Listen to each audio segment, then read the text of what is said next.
کی رضا سب سے بڑی چیز ہے جسے رضا الہی کہتے ہیں. جنت پیچھے ہے، رضا الہی آگے ہے. اللہ کی رضا سے بڑا کوئی اجر ہو ہی نہیں سکتا. اور یہ اجر اگر کسی کو ملا ہے جس کو قرآن کہتا ہے وَرِضْوَانٌ مِّنَ اللَّهِ اکبر، اللہ کی رضا سب سے بڑی چیز ہے. یہ رضا اگر کسی کو ملی ہے تو وہ پہلے نمبر پر اصحاب رسول کی ذات ہے.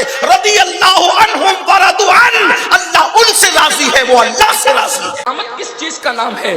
زمین آگ اگل رہی ہے، آگ کی زمین ہے. میں کہتا ہوں تھوڑی دیر کے لیے تھوڑا تصور تو کرنے والے کریں. اگر اپنے گھر کے توے پر توا سمجھتے ہیں، اپنے گھر کے توے پر توا گرم ہونے کے بعد ایک انگلی رکھ کر کے دیکھو، ہم اس توے پر جو اپنے ہاتھ کی جلائی ہوئی آگ، اپنے ہاتھ کی جلائی ہوئی آگ پر جو توا رکھا جاتا ہے اس پر انگلی رکھ کر کے دیکھیں، ہم برداشت نہیں کر سکتے. میرے بھائی توے پر انگلی رکھ کر کیا برداشت کر سکیں گے؟ جو گرم چائے برداشت نہ کر سکے، اللہ اکبر، جو گرم لقمہ برداشت نہ کر سکے، اللہ اکبر، وہ گرم توے پر انگلی رکھنا کیا برداشت کرے گا؟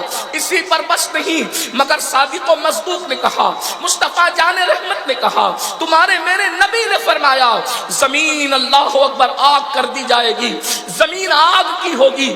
اسی پر بس نہیں، یہی ہوتا تو بھی ہمیں گریہ کرنا تھا، یہی ہوتا تو بھی ہمیں رونا تھا، یہی ہوتا تو بھی ہمیں آنسو بہانا تھا.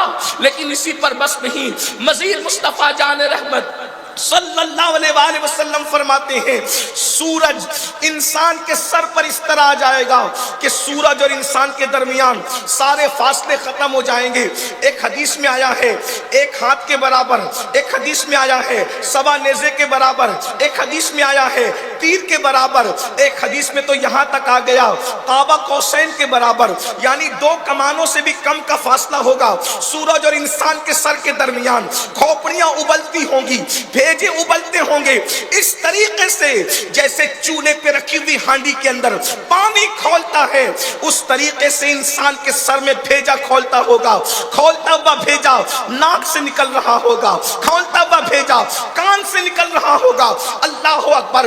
یہاں بیٹھے ہوئے نمازی لوگ یہ نہ سوچے کہ میں نمازی ہوں، یہاں بیٹھے ہوئے لوگ یہ نہ سوچے میں روزے دار ہوں، یہاں بیٹھے ہوئے لوگ یہ نہ سوچے میں متقی ہوں، یہاں بیٹھے ہوئے لوگ یہ نہ سوچے میں پرہیزگار ہوں. یہاں ابھی نمازی غیر نمازی متقی غیر متقی کا کوئی ذکر نہیں ہو رہا ہے، بلکہ آئیے علامہ جلال الدین سیوطی رحمت اللہ تعالی علیہ حضرت کعب احبار کا قول نقل کرتے ہیں کہ کعب احبار نے امیر المومنین غیظ المنافقین امام المجاہدین سیدنا فاروق اعظم سے کہا امیر المومنین اگر کوئی انسان 70 نبیوں کے برابر بھی اعمال لے کر قیامت کے دن پہنچے گا تو اس کو گارنٹی نہیں ہوگی کہ اس کی نجات ہوگی.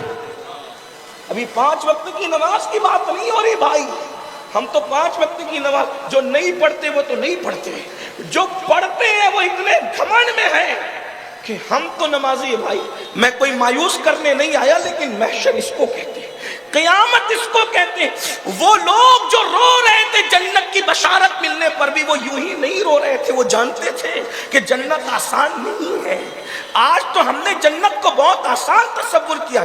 شاعری کی دنیا الگ ہے، حقیقتوں کی دنیا الگ ہے، کہانی قصوں کی دنیا الگ ہے، حدیث کی دنیا الگ ہے، آیات قرآنی کی دنیا الگ ہے، تخیلات اور تصورات کی دنیا الگ ہے. اللہ اکبر. ذرا تصور تو کریں، پھر سنیں کعب احبار جیسا تابعی فاروق اعظم جیسی ہستی سے کہتا ہے اگر 70 نبیوں کے برابر بھی کوئی اعمال لے کر پہنچے تو گارنٹی نہیں ہے کہ اس کی نجات ہوگی. حالانکہ ایک غیر نبی ایک نبی کے برابر عمل نہیں کر سکتا، لیکن یہ مبالغے کے ساتھ کہا جا رہا ہے. اب تھوڑا یہ سوچئے وہ جوان جو زنا کے اڈوں پر راتیں گزار کر جنت کا خواب دیکھتے ہیں، شیطان نے ان کی فکر کو کیسے اغوا کیا. وہ لوگ جو سود کے دھندے کر کے جنت کا خواب دیکھتے ہیں، وہ لوگ جو چہرے مڈا کر کے داڑیاں مڈا کر رسول اللہ کی سنتوں کو اپنے چہرے سے نکال کر معاذ اللہ ان بالوں کو جو سنت رسول کہلاتے ہیں گٹر قبروں میں پھینکواتے ہیں وہ کیسے جنت کا خواب دیکھتے ہیں، ان کی ہمت کیسی ہے۔ میں آپ کو مایوس بھی کرنے نہیں آیا، میرا مسلک یہی ہے، ایک میں کیا میرے اس یہاں کی حقیقت کتنی، مجھ سے 100 لاکھ کو کافی ہے اشارہ تیرا۔ میرا مسلک یہ ہے اگر اصحاب کہف کا کتا بھی اللہ والوں سے وفا کر لے تو وہ جنت میں جائے گا۔ جنت بالکل مشکل بھی نہیں ہے، ناممکن بھی نہیں ہے، لیکن اتنا ضرور ہے محشر محشر ہے۔ اللہ کے رسول علیہ الصلوۃ والتسلیم کے غلاموں، آئیے گفتگو کو آگے بڑھاتے ہوئے ایک بات میں آپ سے کہنا چاہتا ہوں۔ اللہ اکبر، میری قوم حقیقت سننا ہی نہیں چاہتی، وہ تو بہت آسانی کے ساتھ جنت میں جانا چاہتی ہے۔ فاروق اعظم جن کو رسول اللہ نے جنت کی بشارت دی، رسول اللہ اگر کسی کو جنت کی بشارت دے دیں تو اس کا مطلب ہمارے عقیدے میں وہ ایسا جنتی ہو جاتا ہے جیسے جنت کا ہونا یقینی ہے ویسے اس کا جنتی ہونا یقینی ہے۔ کیوں؟ اس لیے کہ جس زبان نے کہا جنت ہے اسی زبان نے کہہ دیا کہ عمر جنتی ہے، تو دونوں برابر ہو گئی۔ جیسے جنت کا ہونا یقینی ہے ویسے ان کا جنتی ہونا، اور یوں بھی صحابہ کو تو جنت سے بڑی بشارت ملی ہے۔ یہ بات ہمیں بار بار دہرانے کی ضرورت نہیں کہ صحابہ جنتی ہے، جنت سے بڑی چیز صحابہ کو ملی ہے، وہ کیا ہے؟